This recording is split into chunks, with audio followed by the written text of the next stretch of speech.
नमस्कार, मैं प्रशांत और आप देख रहे हैं द एचडी न्यूज। देखिए, एक बार फिर से मैं बिहार सरकार के अंदर एक बड़ा भ्रष्टाचार आपके सामने रखने जा रहा हूं। आप सभी को याद होगा, अभी तक कुछ समय पहले बिहार के अंदर पुलों के गिरने का सिलसिला शुरू हुआ था। उस समय तकरीबन 1.5 दर्जन से अधिक पुल एक एक करके नदी नालों में समाहित हो गए थे। कई पुल पुराने थे, कई पुल नए थे और कई तो निर्माणाधीन ही थे। और इसकी शुरुआत भी एक निर्माणाधीन पुल के साथ ही हुई थी और ये वो पुल था जो पहले भी एक बार ढह चुका था।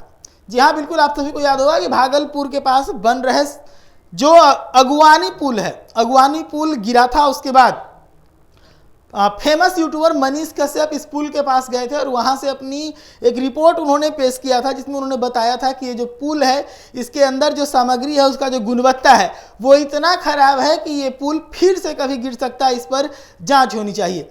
उसके बाद बहुत कुछ हुआ बिहार के अंदर। मनीष कश्यप जेल भी गए, जेल से छूट के आ भी गए और इस दरमियान ये पुल अब तीसरी बार ढह चुका है। जी हाँ, बिल्कुल सही सुन रहे हैं आप, अगुवानी पुल तीसरी बार ढह चुका है। पहली बार के बारे में मैंने बताया किस प्रकार से ताश के पत्तों के जैसे भरभरा के बैठ गया था। उसके बाद फिर मनीष कश्यप के चेतावनी देने के बाद एक बार फिर से ये पुल गिरा और इस बार पुल जो है उसका लिंक रोड भी तैयार नहीं हुआ था और वो पुल गिरा था।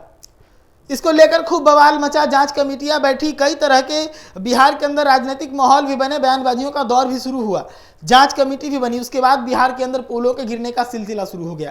लगातार एक एक करके तकरीबन 1.5 दर्जन से अधिक पुल नदी नालों में समाहित हो गए थे, जिसके बाद से सरकार को एक कमेटी बनानी पड़ी थी, जिससे रिपोर्ट मांगा गया था कि कौन कौन से पुल खतरनाक हैं और उनके ऊपर जांच हो रही थी। और जो इससे जुड़े हुए इंजीनियर्स थे उनके ऊपर कार्रवाई करने की भी बात कही गई थी। कुछ इंजीनियर्स को भी सस्पेंड किया गया था। जिसके बाद से बीते कुछ समय से जो पुलों का गिरने का सिलसिला है वो रुका हुआ था, लेकिन एक बार फिर से वही अगुवानी पुल तीसरी बार गिरा। जी हाँ, बिल्कुल सही सुन रहे हैं, वही अगुवानी पुल तीसरी बार गिरा।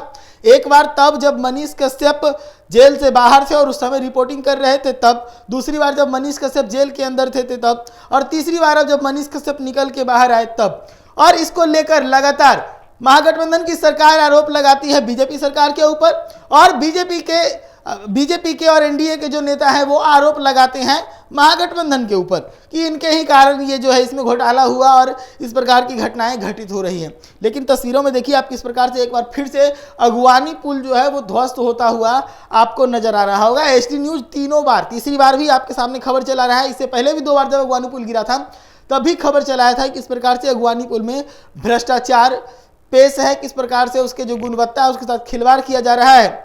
बिहार के अंदर जब पुल गिरने लगे थे तो ऐसा माहौल बनने लगा था कि लोग ये कमेंट करने लगे थे सोशल मीडिया पर कि अब बिहार में पुल पर चढ़ते हैं तो ये सोचकर चढ़ते हैं कि क्या पुल पर हम चढ़ रहे हैं तो उस पार जाएंगे या बीच में हम लोग दफन हो जाएंगे। इस तरह के जो है कमेंट्स आने लगे थे। नेता प्रतिपक्ष तेजस्वी यादव नीतीश कुमार की सरकार के ऊपर हमलावर थे। लालू प्रसाद यादव राजद के सुप्रीमो हैं, वो लगातार इस तरह के सोशल मीडिया पोस्ट भी डालने लगे थे कि जब पुल पर चढ़ते हैं लोग या ट्रेन में चढ़ते हैं लोग तो वो लोग यही मना रहे होते हैं किसी प्रकार से अपने गंतव्य तक पहुंच जाए, क्योंकि कोई भरोसा नहीं कब पुल ढह जाए, कब ट्रेन एक्सीडेंट हो जाए। तो इस तरह के आरोप लगातार लगते रहे सरकार के ऊपर, और इन सब के बावजूद जो है देखिए भ्रष्टाचार का क्या आलम है बिहार के अंदर कि एक ही पुल तीसरी बार ध्वस्त हुआ है। तो इस पर जो भी अपडेट होगा हम आपको देंगे। जुड़े रहिएगा द न्यूज़ के साथ। धन्यवाद।